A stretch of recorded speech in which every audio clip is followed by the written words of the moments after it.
গাজা যুদ্ধ শুরুর পর থেকেই উত্তপ্ত হয়ে আছে মধ্যপ্রাচ্য।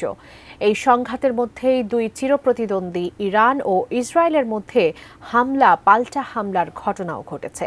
গত মাসে ইরানের সামরিক স্থাপনায় হামলার পর এবার পারমাণবিক গবেষণাগারে হামলার ঘোষণা দিয়েছে ইসরায়েল।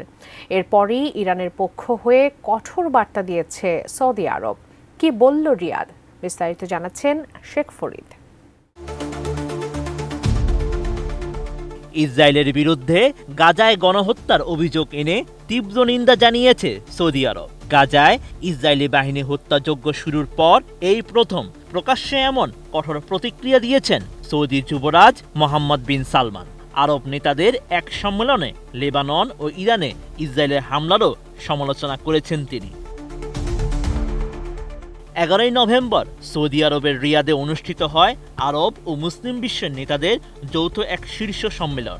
এ সময় উপস্থিত ছিলেন ফিলিস্তিনের প্রেসিডেন্ট মাহমুদ আব্বাস, পাকিস্তানের প্রধানমন্ত্রী শাহবাজ শরীফ, লেবাননের প্রেসিডেন্ট নাজিব মিকাতি সহ আরব লীগ এবং ওআইসির সদস্য রাষ্ট্রগুলোর শীর্ষ নেতারা।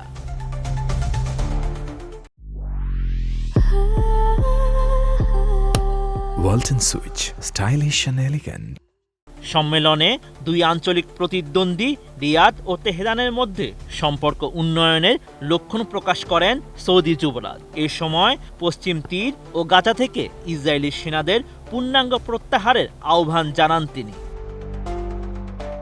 ইরানের মাটিতে হামলার বিষয়ে যুক্তরাষ্ট্রের পরম মিত্র ইসরায়েলকে সতর্ক করে সৌদি যুবরাজ জানান, ইরানের সার্বভৌমত্বের প্রতি ইসরায়েলকে অবশ্যই সম্মান দেখাতে হবে। ইসরায়েলি বাহিনীকে অবশ্যই ইরানের ভূখণ্ডে হামলা থেকে বিরত থাকতে হবে। এদিকে সৌদি আরবের পররাষ্ট্রমন্ত্রী ফয়সাল বিন ফারহান আল সৌদ জানান, গাজা যুদ্ধ বন্ধ না হওয়া আন্তর্জাতিক সম্প্রদায়ের একটি ব্যর্থতা। এই সময় গাজায় তীব্র খাদ্য সংকটের জন্য ইসরায়েলকেই দায়ী করেছেন তিনি। সম্প্রতি গাজায় ত্রাণ সহায়তা সীমিত করার উদ্যোগ নিয়েছে যুক্তরাষ্ট্র ও যুক্তরাজ্য সহ বেশ কিছু দেশ। এই ধরনের পদক্ষেপের বিষয়ে গভীর উদ্বেগ প্রকাশ করেছেন মুসলিম নেতারা। এমন এক সময়ে এবারের এই সম্মেলন হলো যখন যুক্তরাষ্ট্রের নির্বাচনে দ্বিতীয়বারের মতো হোয়াইট হাউসে ফিরছেন ডোনাল্ড ট্রাম্প। উপসাগরীয় অঞ্চলের নেতারা ট্রাম্প ও ইসরায়েলের ঘনিষ্ঠতার বিষয়ে সচেতন। তবে এই অঞ্চলের নেতাদেরও ভালো সম্পর্ক রয়েছে রিপাবলিকান নবনির্বাচিত এই প্রেসিডেন্টের সাথে।